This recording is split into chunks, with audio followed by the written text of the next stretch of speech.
Wait, what kind of weapon are we talking about here? The Thanos killing kind. Don't you think that we should all have a weapon like that? No. You simply lack the strength to wield them. Your bodies would crumple as your minds collapsed into madness. Is it weird that I want to do it even more now? A little bit.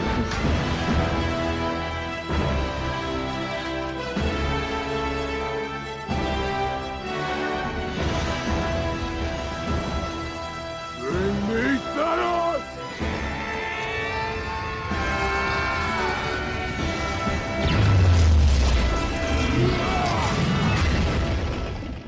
Bring us the Thanos cut. So everybody was asking about the extended cut of Infinity War that was being talked about this past week. So if you didn't hear the news, supposedly there was about 30 minutes of Thanos' backstory that was cut from the film. They've already leaked what the DVD bonus features are going to be. There's about 45 minutes worth of footage, so it's way more than people expected. I'm still doing that weekly giveaway for the Blu-ray. All you have to do to enter that is be a subscriber and leave a comment on the video. I'll name a new winner at the end of this. The actual bonus features are pretty standard. It's basically deleted scenes, extended scenes, and then a couple of featurettes. There's about 10 different clips listed, so I'll say what the clips are, then I'll explain what's actually in those scenes. There's an intro from the directors that's a couple minutes long. That's just them sort of introducing the project, like this is the biggest thing that we've ever done in our entire lives. We're going to see you during Avengers 4. Please do buy tickets to that next movie when it drops next year. There's a gag reel that's only a couple minutes long. It's not quite as long as I would expect. Then there's a bunch of featurettes. There's one called The Battle in Wakanda, pretty self-explanatory. It's the longest one. It's about 11 minutes long. Obviously, the battle on Titan and the battle in Wakanda were the two biggest scenes that they filmed, so it was like a whole bunch of work for very little screen time. The one for the Battle of Titan is only about 9.5 minutes long. There's one called The Kingdom of Thanos. That's probably when they're on his ship, called Sanctuary 2. Remember, Sanctuary is where he's from. Sanctuary 2 is the name of that giant ship.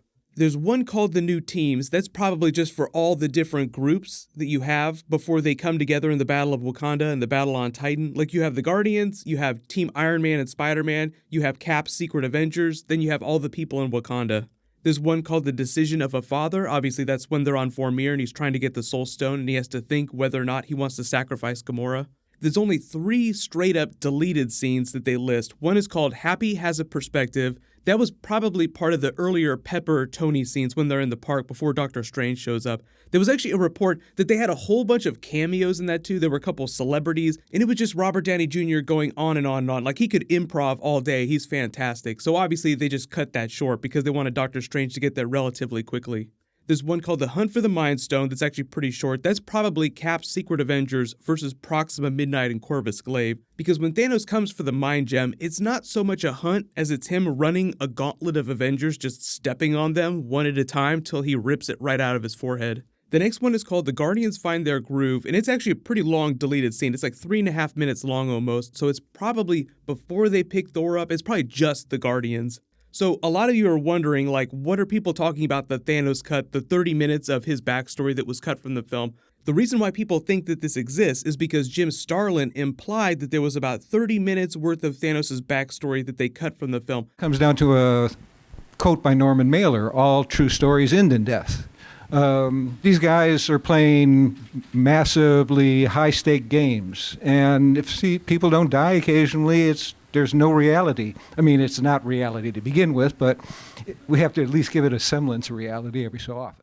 Now, he didn't say that they filmed it and it was just sitting on a shelf somewhere. He said there was about 30 minutes explaining what had happened to Thanos that brought him to this point. So like when he tells Tony, you're not the only one that's cursed with knowledge. When he tells Gamora that he failed to do what was necessary before, but he won't fail now. Then he gives the backstory explainer for the planet Titan to Doctor Strange using the reality gem. It used to be a paradise. Genocide. But random, dispassionate, fair to rich and poor alike. They called me a madman. And what I predicted came to pass.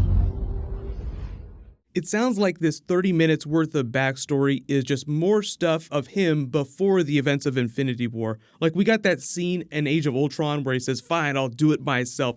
Presumably that's happening a couple weeks before the beginning of Infinity War, so he goes to take the Power Stone because the timeline of Infinity War is relatively short. So even though we don't get to see him destroy Xandar, you have to imagine that that's happening relatively quickly before the beginning of Infinity War, because he gets the Power Stone, then he immediately goes to Asgard, shows up, and that's the end of Thor Ragnarok, and you see the beginning of Infinity War right after he's killed half of those Asgardians. But per these special features, there's like no giant 30-minute special scene of Thanos explaining his backstory. So it sounds like some of that might not have been filmed, but for those of you that are bummed out that there is no like giant Thanos cut that they're going to release, he actually did explain a little bit of his backstory, and the filmmakers talked a little bit about what they changed from the comics, because you do get a lot of Thanos' backstory during the Thanos Rising comic book. The biggest changes that they made is that they completely got rid of the character Death. So when Thanos was a child, he started to see a friend that would pop up and try to get him to do really twisted things. Eventually, as he got older, he realized that it was the cosmic entity Death trying to push him down the path to the snap, like trying to turn him into the person that he is today. The other big change is the downfall of the planet Titan. So in the movie, they explained that it was because of the resource problem, and that's why Thanos was more of a tragic hero. I tried to save them by killing off half the population, and they called me a madman. In the comics, he just came back to his home planet and eradicated them all himself.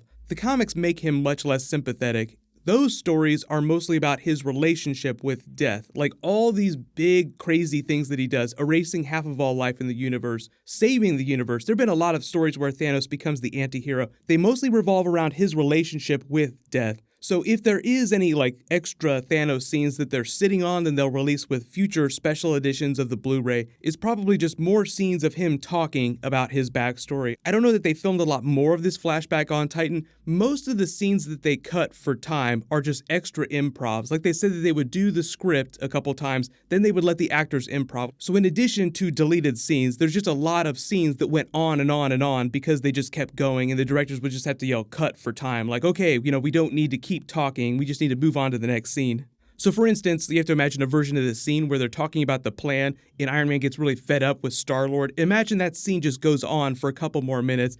What exactly is it that they do? Kick names, take ass. Yeah, that's right.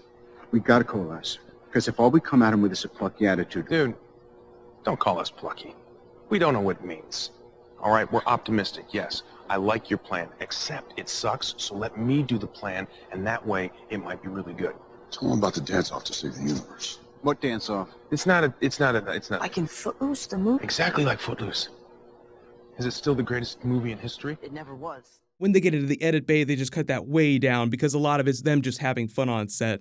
Marvel's usually pretty good about the stuff they put on their Blu-rays. They don't skimp too much, and Infinity War is the biggest movie they've ever done, so there are more bonus features than we've seen on previous releases. The only thing that doesn't appear on this list is a director's commentary, and it would be weird of the Russos not to do a director's commentary when they've done one for every Marvel movie that they've done so far. So don't be surprised if there are a couple extra things on the Blu-ray when they officially announce it. Like, this list might not be totally complete. So what'll happen is there's a whole bunch more Marvel stuff that happened this week. I'll try to get through those videos as fast as possible. Leave your requests in the comments below. Congratulations to the latest giveaway winner, Felix. Please private message me so I can get your contact details. Everybody click here for brand new Spider-Man, and click here for my video about the Avengers 4 title. Thank you so much for watching. Everybody stay awesome. I'll see you guys tonight.